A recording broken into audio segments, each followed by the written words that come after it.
What we will discuss in this Zoom call segment is the fact that one day a bishop from the Indian Catholic Church, which I found out has no original communication with the Catholic Church in Rome, was the most entrepreneurial bishop of the Indian Catholic Church, Abraham Karnak. And he apparently, I'm not sure how he came to come into my office, but I think it followed the program provided for the United Nations Office for Food and Agriculture in Rome, which I did was for an economical approach for mass populations improvement in health.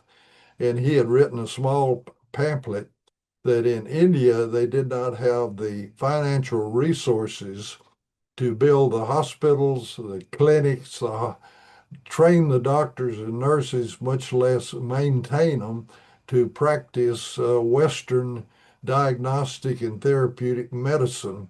And he realized that what we were advocating with improved nutrition was the most economical approach to the fact that India has millions of families living in squalor and poverty, less than $1 a day, and the resources to try to improve their health, even though the government is responsible for it, just don't exist. And this is the best way to approach it. So I put together a research project with him for Kerala, India, which was a clinic maintained by his church. And unfortunately, nothing ever got done, even though we put together a major protocol, because he went to wealthy Indians that had migrated to the United States and tried to get them to finance the study to be done in Kerala.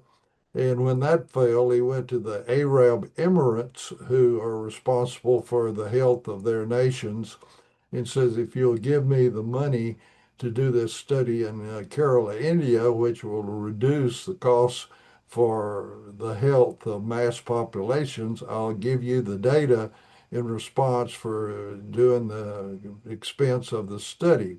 Well, that didn't work either, and my understanding is he has retired and nothing further has been happened. But I'm going to share with you what we would plan to do in Kerala. Thank you.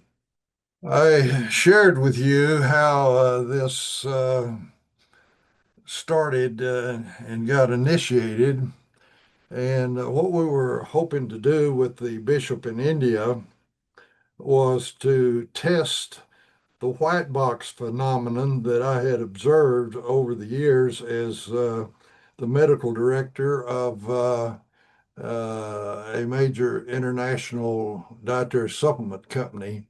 And it's what I call the white box phenomenon because the FDA has a black box label for more serious conditions that they found out in post marketing monitoring that were warnings for anyone that, particularly physicians and anyone taking a new drug.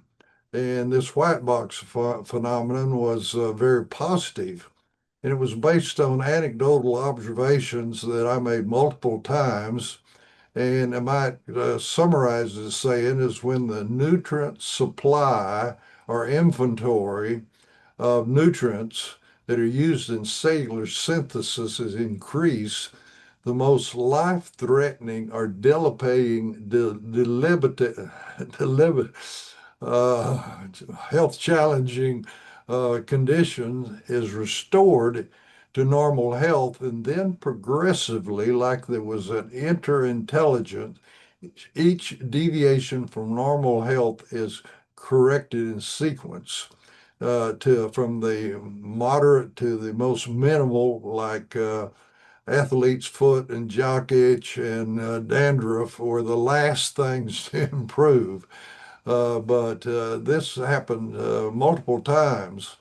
And what I'm sharing with you is a theory or a hypothesis, as a term from science that needed testing. And that's what the protocol that I have in my hands here, which is several pounds of the plans of what we wanted to do in a clinic in India that the church of this bishop maintained.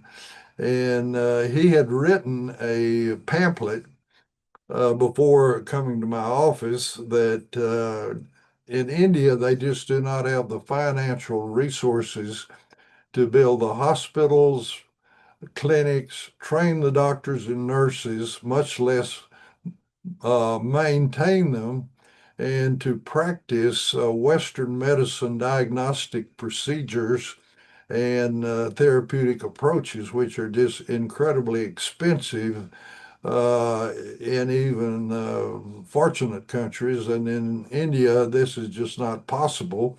And apparently, I guess he had seen my presentation to the World Health Organization, not the World Health Organization, but the United Nations Office for Food and Agriculture in Rome, Italy, at one of their sponsored conferences, which was entitled An Economical Approach to Mass Populations. And the idea was to test this theory in Kerala, India. And how would we do this?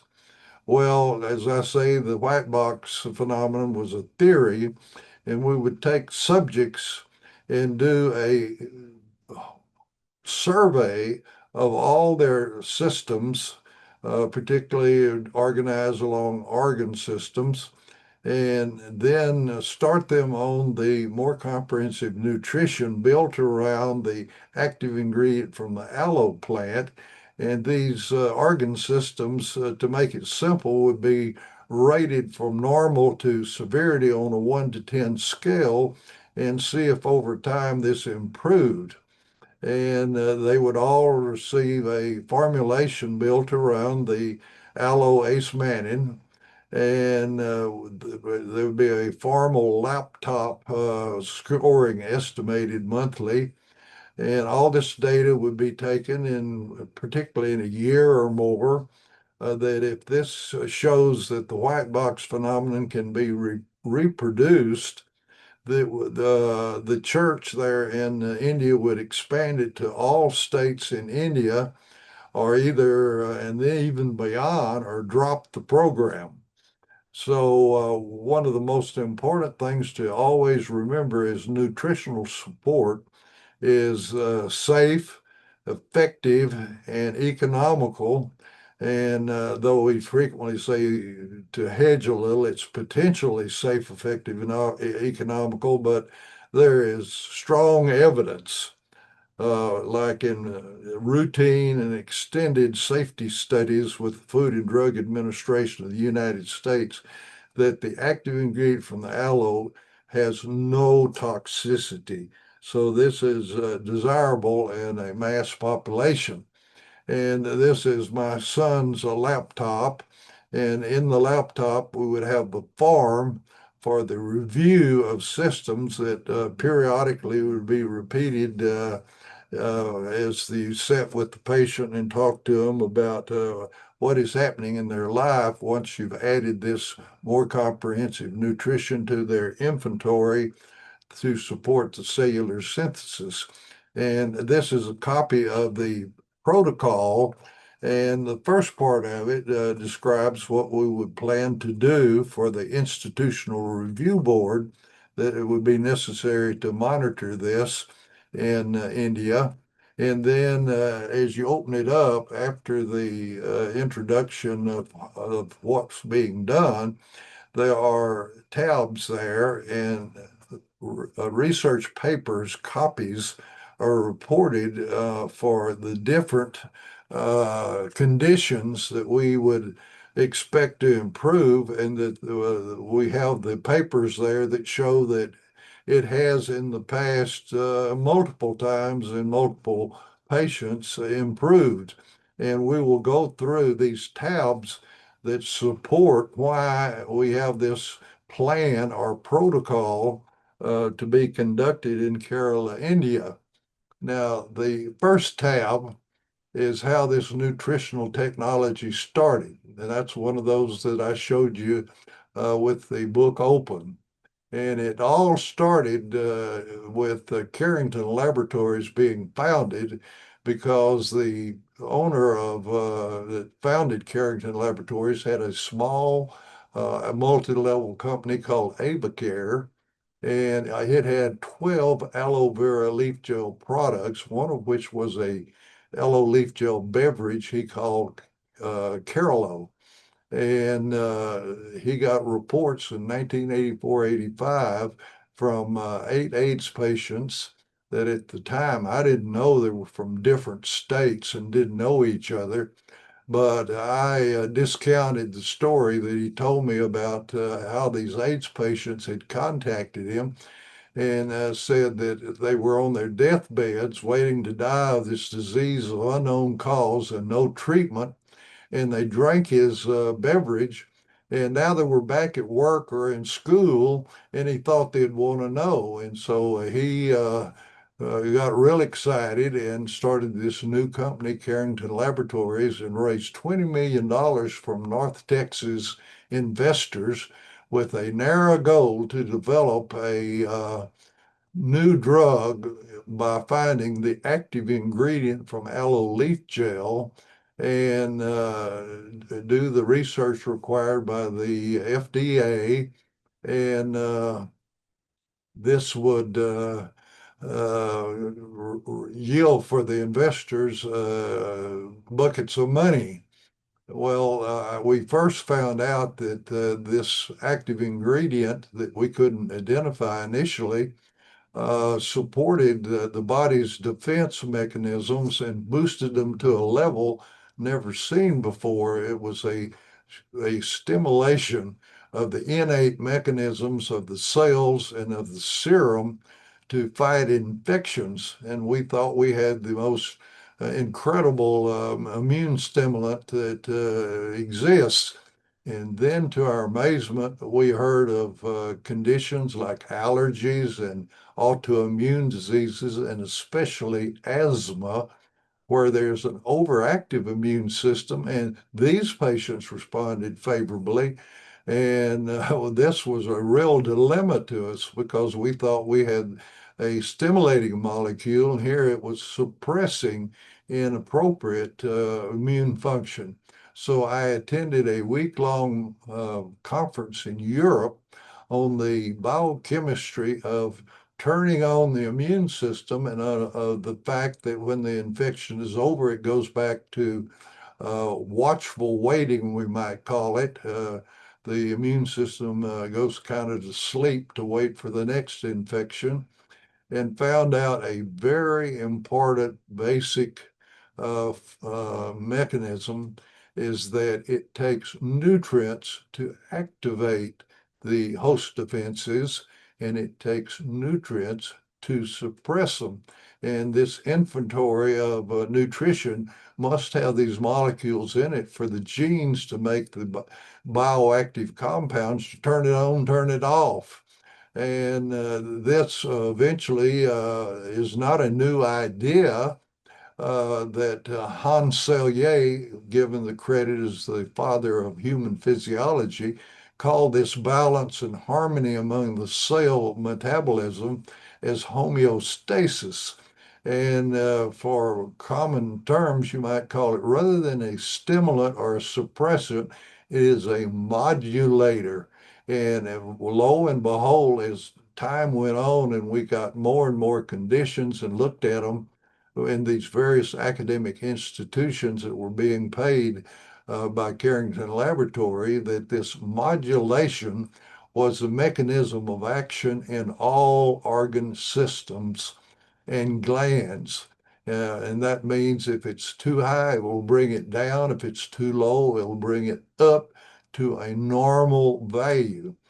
Now, the second tab in the supporting documents for this protocol is what we had about why this worked from information as I, as a consultant to Carrington Laboratories, saw the information from these 10 academic institutions coming into Carrington Laboratories, and most of it being sent on to the FDA.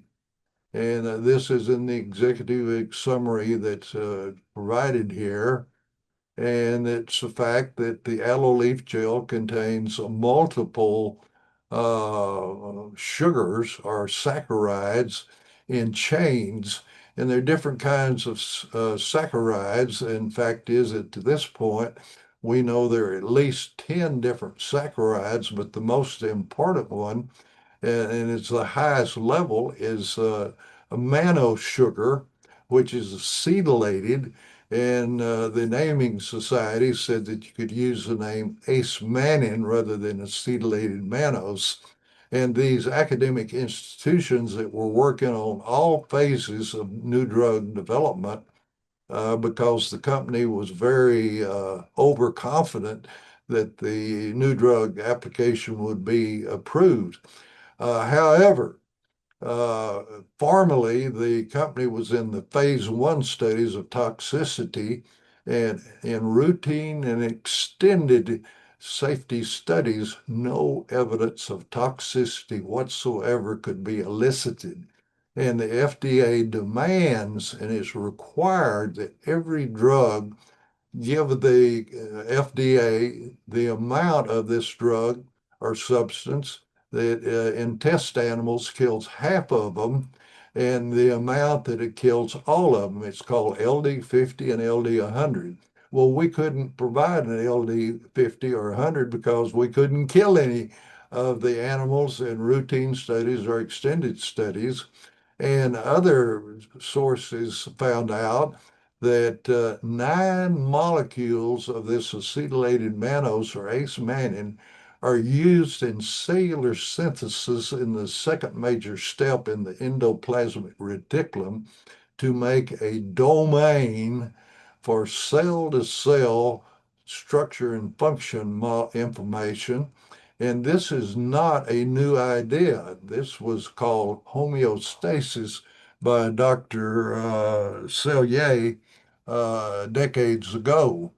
Now, as we go into the different tabs of supporting data for this protocol, we have the published paper on Alzheimer's disease, which was conducted by the Miller School of Medicine at the University of Miami in Florida, in cooperation with the Jewish Health Service there. And 69% of the patients with dementia improve memory and cognition. And the best responsive patient was the most debilitated and advanced Alzheimer patient. And we collected their serum before and at the end of the study and froze it. And when it became available, it was found that in their, this was a safety study demanded by the IRB, or Institutional Review Board, of the medical school, which was much into the drug paradigm, and that's required of all drugs. So they made us, even though this was nutrition, do this safety study in about 30 patients, that we got bonuses. Not only was there no toxicity, as all the FDA studies showed in these elderly patients, but their memory and cognition improved in 69% of the patients. 46% of them, the memory and cognition improved. 23%, it did not advance. So that's a benefit in 69%.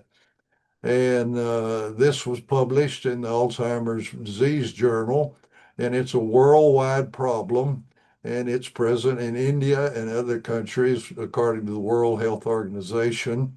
And this is under tab 3. And number 4 is how other brain damage was repaired. And from the Alzheimer's study and other studies, it was shown that the adult stem cells are increased which are by flow cytometry, CD standing for cell domain, 14 monocytes that are generated from the host bone marrow when aloe man is added to the diet, and millions of stem cells come into circulation that can migrate into the brain to replace dead, damaged, or poorly functioning neurons to increase the memory and cognition that we were seeing. And by this serum that we collected on before they received any of the more comprehensive nutrition at the end of it, even though the serum was diluted in the entire blood volume because we had no cerebral spinal fluid, that the brain-derived neurotropic growth factor was increased. And so this indicated that not only were there millions of these stem cells in the blood circulation, but they were being differentiated in the brain into neurons that gave us the clinical improvements. Now, that's not the end of the story on this because in other conditions where there's decreased brain function, such as in fetal alcohol syndrome children that have damage from alcoholic mothers, that up in Canada, they had a group of 7 children that their IQs were less than 50, and they had been taken away from their foster alcoholic parent and placed in foster homes and put in special education, and they were making no progress, and there were behavior problems in school as well as in their foster homes. Well, they began to improve, and they improved so much that they repeated their IQs, and they found out not being less than 50 as they were before, that they ranged from 80 to over 100. And looking into these children, they found out they were on our dietary supplement that contained the alloasmannin molecule that had been of benefits to the Alzheimer's patients. And it was believed that uh, stem cells from their bone marrow were in the circulation and went into the brain that had been damaged by the alcohol products and replaced neurons, and that's why their academic performance and behaviors improved. And that was not the only uh, additional benefit that was seen because we've had children and adults with cerebral palsy for a big group that now are doing neuromuscular activities that conventional medicine said cannot happen. And in fact, the first child that this happened did so well that they had said would never walk and never go to school. In about 2 years on more comprehensive nutrition built around the active ingredient in the aloe plant, the ace mannin, uh, they could find no evidence of cerebral palsy, and their response was, "We made a diagnostic mistake because this never happens in cerebral palsy." However, we had multiple diagnostic infants and children and adults that had cerebral palsy that on improving their nutritional supply and their diet that are now doing things that they said would never be able to do. So brain damage is repaired. Now, the next tab is what information we had clinically. And I stress clinically because a Mayo-trained oncologist with about 20 years experience had a group of patients, which 3 of them, if I remember correctly, did better than he had never seen in his years of practice. And in looking into it, he found out, in addition to taking his chemotherapy or cytotoxic chemotherapy, they were taking more comprehensive nutrition built around the alloacemannan molecule. So with this knowledge, in his next 100 patients that came to him, which were all different types of malignancy, he had them in parallel or combination with his chemotherapy, take the more comprehensive nutrition. And since it's against federal law to claim or represent that you're treating or curing or improving the health status of patients with anything but an FDA drug, what we point out is with the chemotherapy, the oncologist was attempting to attack the small population of malignant cells with this cytotoxic agent. And what we were doing was providing improved nutrition to the huge mass of cells that are normal. And written into the code of normal cells is information of how to search for, attack, and destroy malignant cells. In this combination, he got results and has presented this, and I've seen it 3 times. And at the end of his presentations that are PowerPoint presentation, he says, this is a revolution in the treatment of patients with malignancy. And that's another word for cancer. And now we can add to this a paper that I've received from China, where researchers over there have shown that the active ingredient from the aloe works in the cells to produce an enzyme called caspase, CASPACE, which is a proteolytic enzyme. And that means it digests protein structure.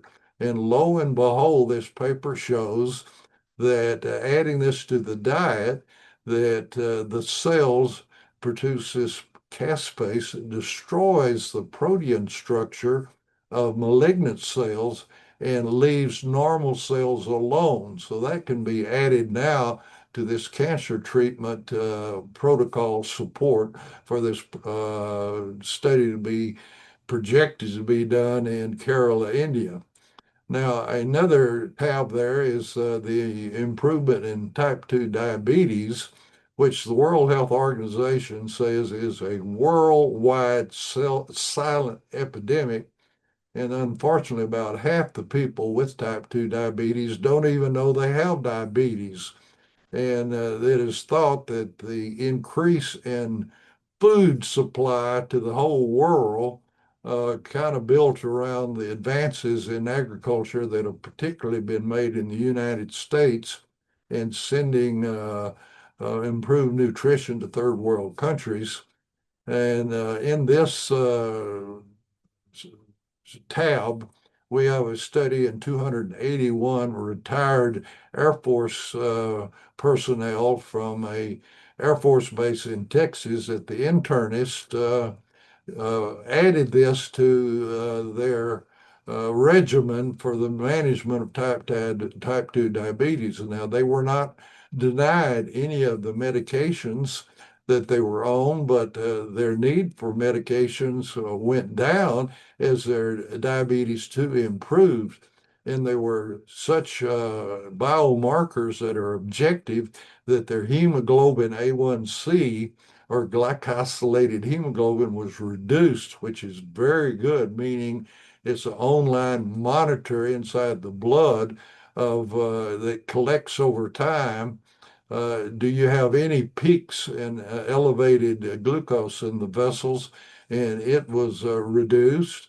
And it was found that compared to another group of patients where the doctor taking care of them had absolutely no belief in nutrition, and all he did was manage them with the conventional pharmaceutical approach, that it costs about 40% less to manage these type 2 diabetes patients by offering them improved nutrition built around the alloacemannan because they needed less drugs, they had less complications, they had less events requiring hospitalization or even trips to the the diabetic clinic because her symptoms were getting worse and they wanted help. And so this is there, and I might add that there's evidence there that we never did a study, but we had type 1 diabetics in young children that occurred in clusters in Michigan and in California, that when they were given the more comprehensive nutrition, all evidence of their type 1 diabetes went away during this so-called honeymoon period in the early stage. And we found individuals, children that had up to 2 years had been diagnosed with type 1 diabetes that reversed and no longer required the insulin to replace it, because in our first studies we showed that this is antiviral. And we had a researcher that had a model that suggested that a virus causes the type 1 diabetes. So not only does the ACE mannan provide benefits in the metabolism of diabetes, but it is also antiviral. And we had hoped to do more studies, but you can't do research without money.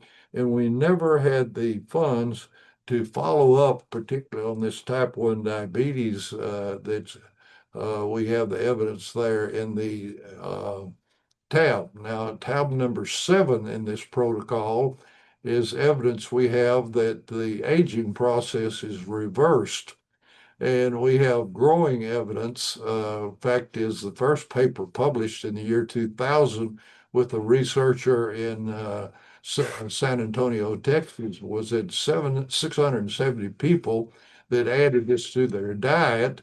And he continued with his studies that now that there's about 18,000 that are in his records, that they reverse the objective biomarkers associated with the disabilities of aging that were developed by Tufts University in Boston and Johns Hopkins University in Baltimore, Maryland, for the federal government, when they discovered that people on Social Security were living longer and in better health. And they wanted research done about how is this possible. And they developed this disabilities associated with aging.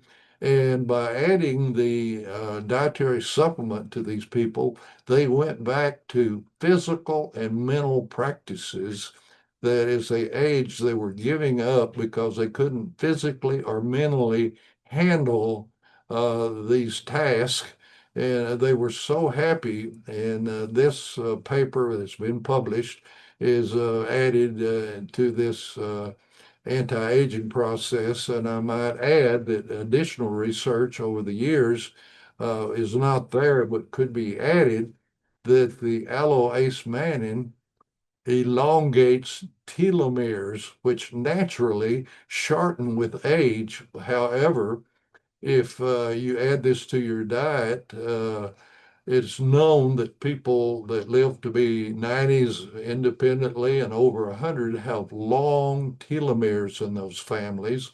In those families that people die between, say, 55 and 70 from chronic diseases have short telomeres.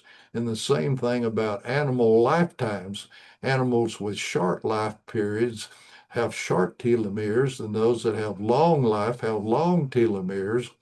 Well, adding this aloe-ace mannan into the diet elongates these telomeres. And furthermore, we're seeing evidence that if you have an exercise program, in addition to improved nutrition, that you get synergism and you knock off more years of accumulated shortening of your telomeres. And your telomeres are that of a very young person. And only time will tell if people that do this, exercise and improve nutrition, will have longer lives. And it's kind of hard to do this in human beings, particularly. You're talking about a study that would take millions of dollars over many years. Now, the next tab is the benefits in various types of children maladies, and it really focuses on improved brain function, that the mind works better on improved nutrition. And one of the big groups is attention deficit disorder and hyperactivity syndrome. Then children with, we have a paper published from Colorado, the benefits in bipolar mental problems. They're very high or very low, and this moderates them and modulates activity. And particularly in this study, the life of the mother in the family is so greatly elevated that it brought the researchers to tears, telling me about what they were seeing. And also, the side effects of psychotropic agents were greatly reduced by adding this to the diet, which is something we saw over and over again, that the toxicities of medications, remember, in the new drug approval process, they want to know how much of your drug, potential drug, kills half the animals, how much kills all of them. And this is required because the father of Western pharmacology was named Paracelsus, and his most famous statement was, all drugs are poisons. The benefit depends on the dose. And that's their mechanism of action, to interfere with engineering and design of life to suppress symptoms. And the ideal drug, if you quit taking it, the symptoms come back. Well, what we're into in nutrition, it addresses the cause for the symptoms and to correct them, because the genes uh, are programs for normal health, and they can only work if you have a good inventory of nutrients that in cellular synthesis are hooked together to make compounds to run the biochemistry and physiology of life. And in these children, we had benefits in cerebral palsy and Down syndrome, and Fragile X boys, dementia, and other genetic problems where you see damage to brain function were greatly improved by more comprehensive nutrition. And these are health compromises that we can have added to the protocol of the benefits we'll look for in children. Another problem is that we first, early in our research, when we thought that we had the greatest immune stimulant to boost the immune function against all infectious agents, by increasing the activity of the cells and of the soluble compounds in the serum, which you know most of about antibodies are there, but there are also other molecules that are protective and work in cooperation with the white cells to attack infections. Well, in these autoimmune conditions, due to some stimulus or triggering thing, the body makes antibodies against your own tissues. And there are at least 80 different syndromes described, depending on what organ and what cells in the body these antibodies attach to. And included in this is one that is very economical to do testing. It's called myasthenia gravis. And in this, an antibody is made against the synapses where the nerve goes into the skeletal muscle. And a typical history is somebody starts up a flight of stairs and they can only go about halfway, and they just have to sit down and rest to be able to go rest of the way. You can tell the benefits of how this is doing by using just a stopwatch.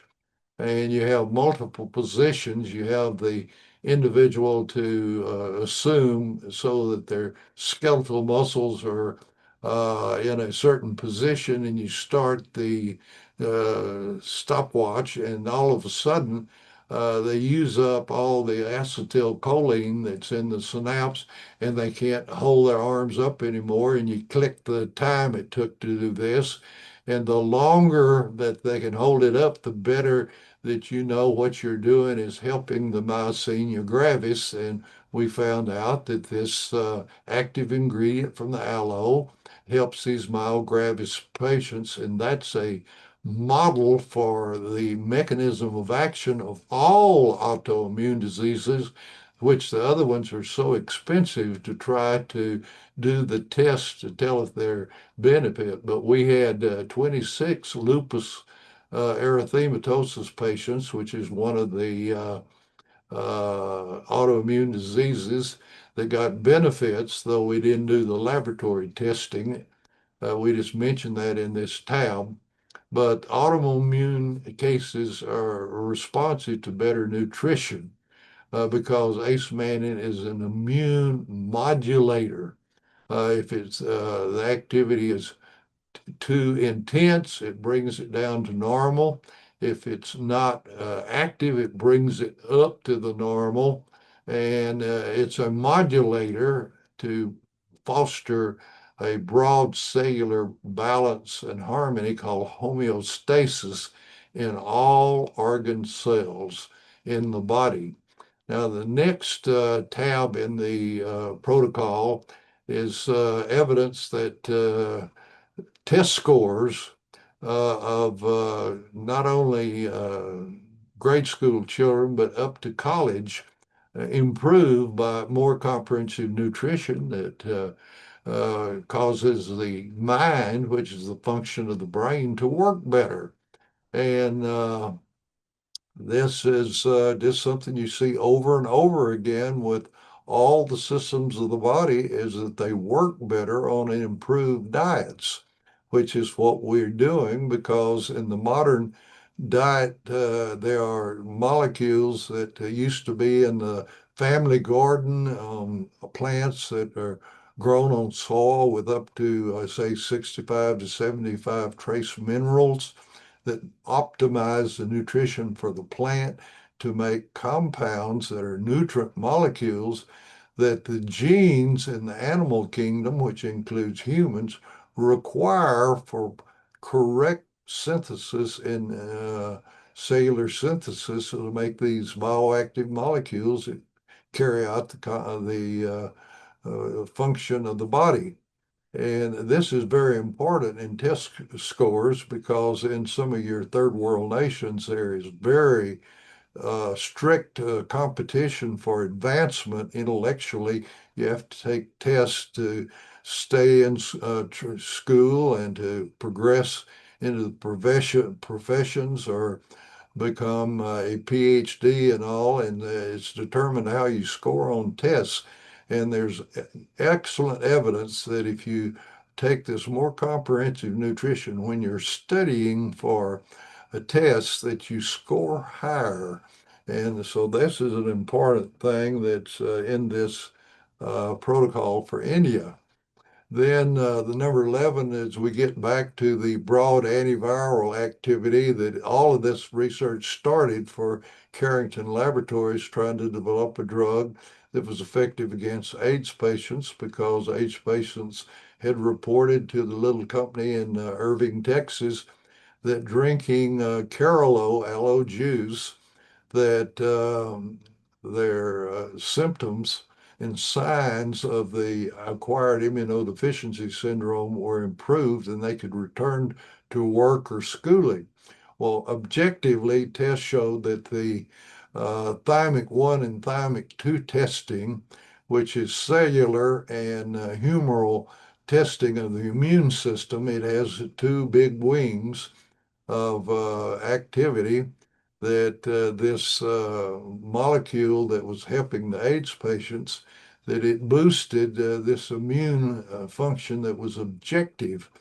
And we had reports that are attached in to this thing that at conferences that not only had AIDS, but hepatitis, Lyme's disease, tuberculosis, including multi-drug resistant tuberculosis, the SARS epidemic in Hong Kong, the common cold and influenza, and an array of animal, plant, and human viruses that these different academic institutions could test against, that the innate host defenses of the animal are elevated to a higher level. And this is different than what most drugs do that interfere with the biochemistry of the infectious agent. Well, this is not a problem of acquired resistance to this approach to host defense. The body's defenses are elevated, and the cells and the serum contain molecules of host defense at levels never seen before. And so it can attack the bacteria, the viruses, the fungus, the mycobacteria, or even the blood parasites of malaria, that children in Africa quit having fever, chills, or red cell destruction, and their smears for the cellular parasite go negative, and these children return to get out of bed, return to school, and we got reports from orphanages in Africa that they excelled in athletics. So that's a good sign of good health by more comprehensive nutrition against infectious agents. Now, the tab number 12 is heavily supported by research that came my way from a researcher from behind the Iron Curtain in Russia named Trebashnik. It spent about 2 days here because behind the Iron Curtain, they had done research with plant species, and they call their formulation adaptogens, as we call them dietary supplements. They called them adaptogens because what they were seeing was boosted uh, physiology against any deviation from normal health. And that was a similarity in what brought him here. And he was also a sports physician, and they were able to show that not only did factory workers in the thousands and their Olympian athletes improve their performance and prevented them from getting diseases. And these are independent, validated studies that we would never have the money to do, and I doubt that we could coerce thousands of American citizens to do exactly what they did in this series of papers that were presented to me, that disease is prevented by enhanced nutrition, which is very important, and the white box effect that we wanted to test in this protocol in Kerala clinic in India.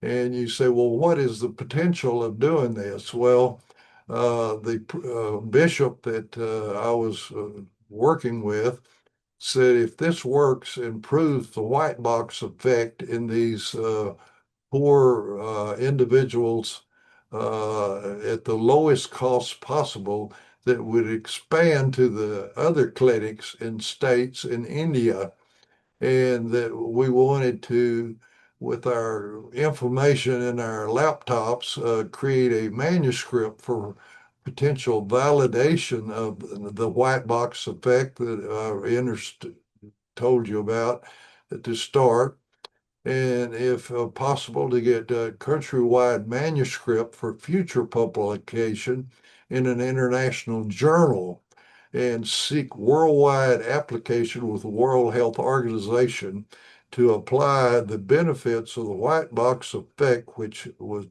test the long-term benefits of more comprehensive nutrition in a impoverished population, which would be the most economical approach to personal and preventive interventional health management.